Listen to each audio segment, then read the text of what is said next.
1. I am not necessarily a believer in the paranormal, nor a complete non-believer. I am very skeptical when it comes to stories like this one. It's very rare that I hear or read about a case that shocks me to the point of saying, okay, well, there's no way this is fake. I'm saying this because what might follow could seem very stupid or just made up, but please try to listen until the end. I'm really trying to find people who had similar encounters or have an idea what this might have been. So I've had 2 paranormal encounters when I was very young. Thinking back, I always try to make up excuses, saying I was just a kid with a huge imagination and that none of this was real. Even though the first weird thing happening to me was something, after researching it online, that a lot of people have had happening to them. I was hearing intense, heavy breathing at night when I was fully awake and alone in my room. And this almost every night for a few years. This is not why I'm here, though. I am here because of the second encounter, for which I can't find any information online. When I was about 4 or 5 years old, I was afraid of sleeping in my room alone because of said breathing. I was so afraid that I would sneak out of bed and go to my mom's room to sleep in hers. She's a single mom, there was no other person ever around, only her and me. I sneaked very often into her bed at that age. But one time something happened. I saw something that looked so over-dramatically unreal. I thought, damn, people see ghosts or whatever this was in many shapes and forms. But I've never heard about something like this. I never saw any movie that had a similar kind of ghost shown. Nothing that I could have copied that image from. That night, I was laying in my mom's bed. She was already asleep. I was calm. I immediately always felt better as soon as I left my room to not sleep alone anymore. Away from that heavy breathing. I looked around the pitch-black room, getting more and more sleepy. Suddenly, a bright glowing shine caught my eye. I looked over to the end of my side of the bed. There was a small, bright blue glowing figure sitting in the corner, staring at me. It had a tiny, bony body and a disproportionately big head. It had huge holes where its eyes would be, and a small mouth. The hair was kind of floating upwards, as if this kind of thing was sitting underwater, kind of. The hair also moved like this, slow, wavy motions. The whole figure was almost see-through. At the same time, it was so clear in front of my eyes. Aside from its hair, it didn't move at all. It just stared at me. Its face, it basically just had holes. The big eyes were holes, the small mouth was a hole. Where the nose would be was a triangle-shaped hole. It looked a bit skull-like. I was so scared I literally only looked at it for a second, then buried my face under the blanket. I mean, it was a single second. And I can still, to this day, see it so goddamn clear in front of me. I could draw it with every little detail. It's burned in my head. I told my mom the next morning, and I always come back to that encounter even now at 22. I never saw it ever again. The breathing that I was hearing also stopped ever since. What should I say? I grew up. It never really scared me afterwards, though. It only scared the living shit out of me the second I saw it, but already on the morning after that I felt calm again. I don't think what I saw was negative or evil. I just never saw someone describing something similar. I googled it, I searched for it a lot, but I never found something that could give me at least a hint. I'm posting now about this because I moved back home for the holidays, and for some reason it's even more prominent in my head than usual. And the picture of that creature pops up in my head very often without context. I know how this may come across, the way I described it, that thing. I think I wouldn't believe it if it was me hearing that story without experiencing what I've experienced. I just hope that someone saw something similar, or someone that maybe knows what it might have been. I'm thankful for any idea or information, and thanks for listening until the end. 2. I would like to talk about a unique experience I had when I was between 5 to 10 years old. In a country of Central America in the Capital Province. This stuff mostly happened to me, but my siblings believed me, since they had experienced this kind of stuff before, but not as bad as me. In this house I had lots of bad experiences with this kind of stuff. Let's start with a little background. At first for me, everything was my own imagination, or something else that felt very real. Basically, I lived in a beautiful house which was huge, 3 floors, 10 rooms, 5 bathrooms, a huge garage for 3 cars, beautiful view, an amazing kitchen, a wonderful living room, and a very secured house. Electric fences, guns, cameras, metal doors, with cute pets, and etc., etc. I really did love that house. But at the same time, it was horrible staying in there. It was almost impossible to sleep for me. All nights I would hear chairs scratching, something hitting the doors, steps, or very bizarre shadows. This, of course, happened mostly at night. But everything I've told you isn't even the worst of it all. No, I'm going to tell you as detailed as I can. It happened when I was between the ages of 5 to 10 years old. Siblings would go out with friends, and my mom would go to work and return at a very late hour. It was already maybe 8 p.m. I was already feeling scared since I knew all the stuff I told you before would happen again. Let's say I was right and wrong at the same time. I'll tell you why. I locked all doors and windows, activated the electric fences, and I had access for the cameras so I could finally know if all that stuff happened was real or not. I would cover the windows so light couldn't come inside my room. I locked my door, and I put a bell in the door's corner so I could hear if someone was near to me. I was already feeling sleepy and tired. I tried to feel as comfortable as I could, but then something happened. My cats were watching my door several times and trying to enter. For me, this was a signal that something was happening, and I hadn't noticed. I let my cats enter and silently closed the door. My cats were in a corner trying to hide. I was very concerned about how they were acting, because then I knew something very bad was happening downstairs. My room was on the 2nd floor. There were a lot of stairs for each floor, but the stairs that went to my mother's room were the largest of all the house, 31 in total. I tried to calm my cats by giving them a soft blanket and covering them so they could feel more safe. I went to my bed and checked the cameras on my tablet. Everything seemed normal, until I heard the sound of steps on the stairs. The house didn't have a panic room. The only way to get out of my room with the door locked was going through a window and jumping 10 or 12 meters to the floor, but you really didn't go anywhere. I covered myself with 2 huge blankets. I could barely breathe, and it was super warm. But then there was a noise I would never forget. Something was running on the stairs. I was scared as hell. I was so confused, since what the hell is running in my house? I couldn't call anyone, since the only phone I had for me to call someone was the house's phone. And it was in the 1st floor. Then the sound of scratching chairs began. I was feeling super insecure in my room. I literally had no escape nor anywhere to hide. My last and worst option I had was going to my mom's room, the 3rd floor, so I could hide in her closet, which was very big. I then carefully, without any kind of noise, start to slightly open the door of my room. I then get outside and slowly walk to my mother's room. Then, as soon as I hear something walking on the stairs, 1st and 2nd floor stairs, I ran as fast as I could. I didn't care anymore what it was. My priority was hiding in my mom's closet. As soon as I get there, I remembered something bad. Last time I had a pretty bad experience in my mom's room, in which I was looking in the mirror, a huge mirror. I saw something was crawling behind me, and this only happened in my mom's room. I made a huge mistake. My only option was getting below the bed.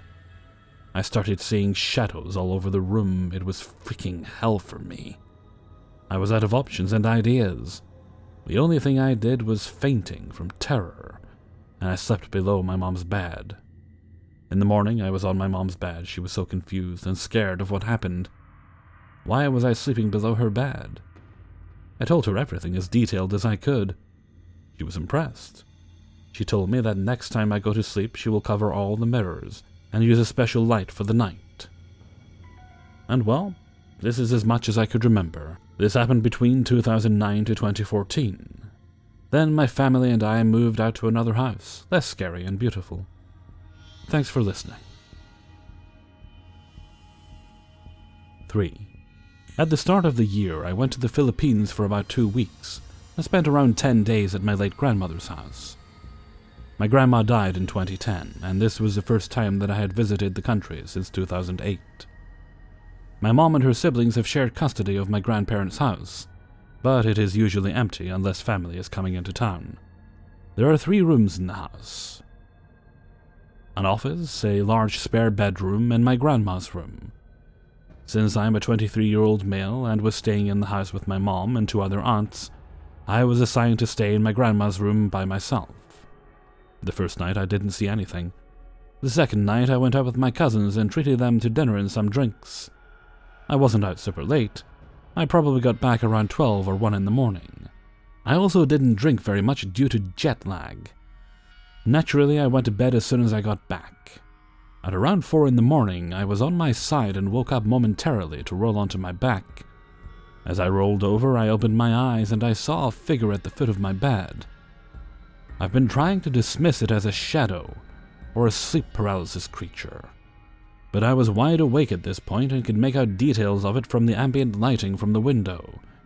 It was humanoid and solid, and it was wearing some type of bedtime gown, except it looked like it didn't have its arms in the sleeves. The most peculiar detail is the sunflower mask it seemed to be wearing over its face. I couldn't make out any particular colors of its clothing or features, other than a palette of grays. I immediately froze in bed and took 2 or 3 panicked breaths. It was visible for all of about 3 seconds, and then it sort of dusted away all at once, like when Thanos snapped in the Avengers. I grabbed my phone a couple seconds later to check the time, and ended up staying up the rest of the night watching YouTube videos to distract myself from what I just saw. I told the rest of my family about it in the morning. My older Filipino relatives are pretty superstitious, but they couldn't explain this one either. They said it probably wasn't my grandmother, since she knew our family was afraid of ghosts, to the point where she requested my grandfather not come back in any form when he was sick. My uncle said the room I was staying in is used for storage most of the time, so maybe there is a resident spirit that was curious about who was in its room. Either way, I really didn't sleep well the rest of the time I was there, but I haven't seen the form ever since. I've looked online for any sort of lore on masked ghosts with little success. I've only run into stories of Japanese spirits with no faces. What do you guys think I saw? Are there any superstitions or stories about spirits like this that you are aware of? Regardless, thank you for taking the time to listen to this. 4. I'm not really sure how to tell you this story without sounding like I need to be on medication or something, but I can't logically explain what I saw that day. I can only hope that those of you who are listening to this will give me the benefit of the doubt and not dismiss me for sharing this with you. This happened around the end of November last year.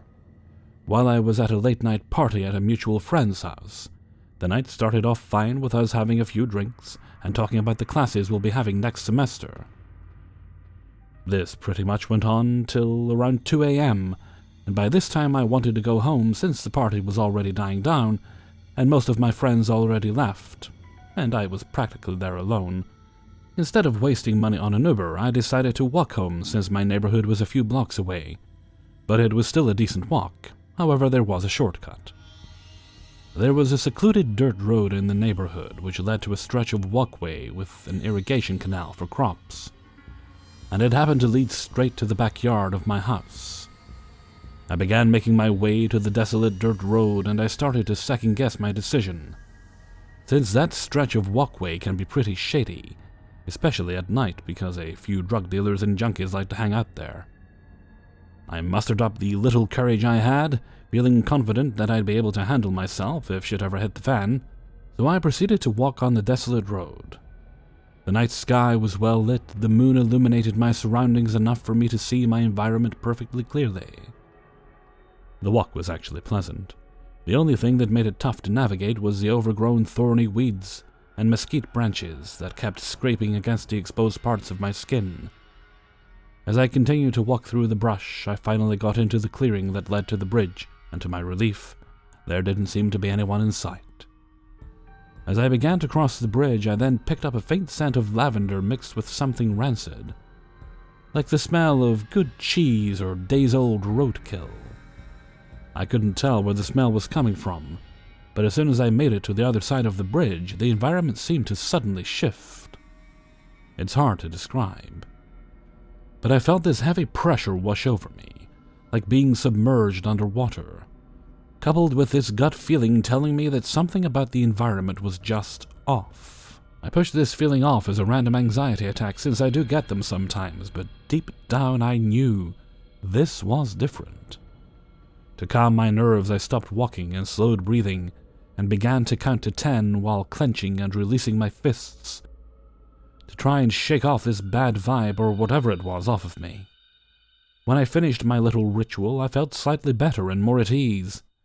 I started to walk in the direction of my house, until I heard this odd grunting sound coming from behind me.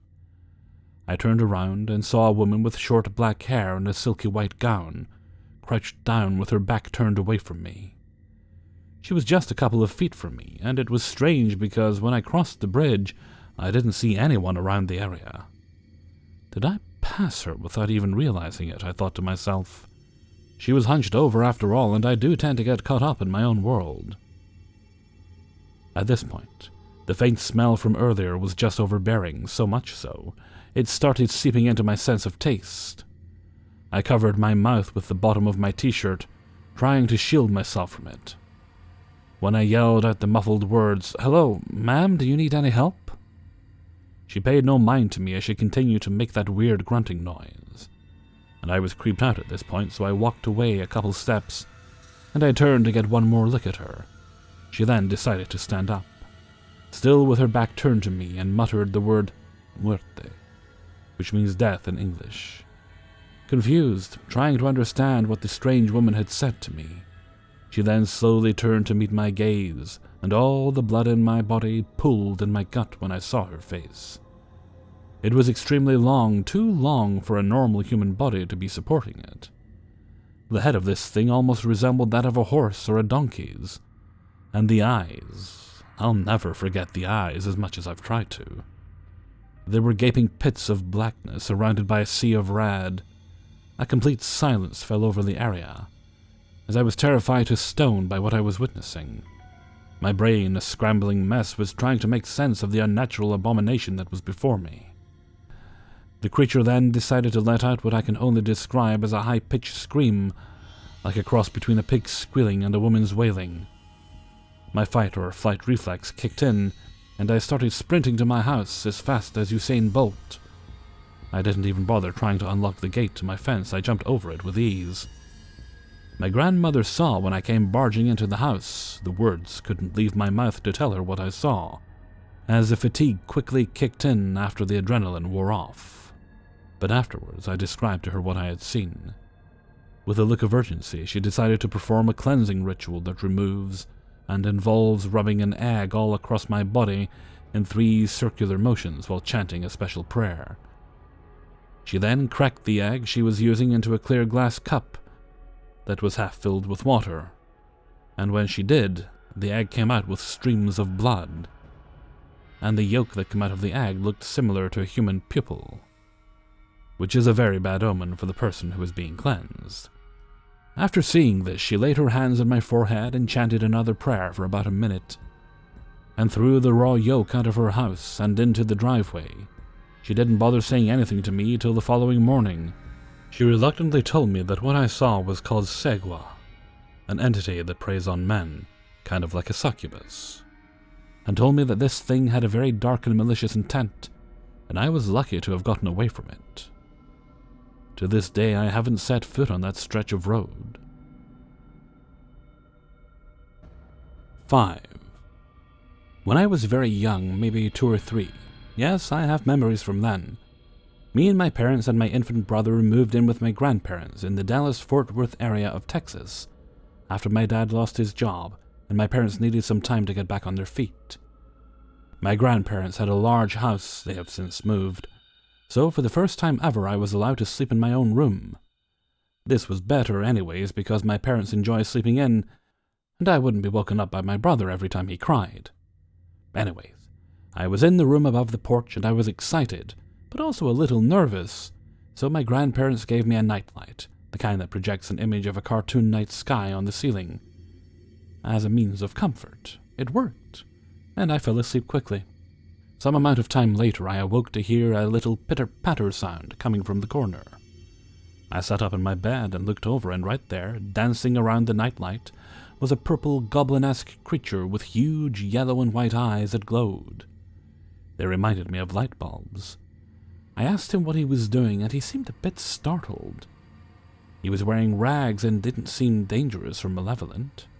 We talked for a while. I don't remember much about the details of the conversation, except it was a friendly one and his name was Abiskin. The reason I know we talked for a while is because he realized what time it was and climbed onto the windowsill and stepped backwards into the window and merged with the glass.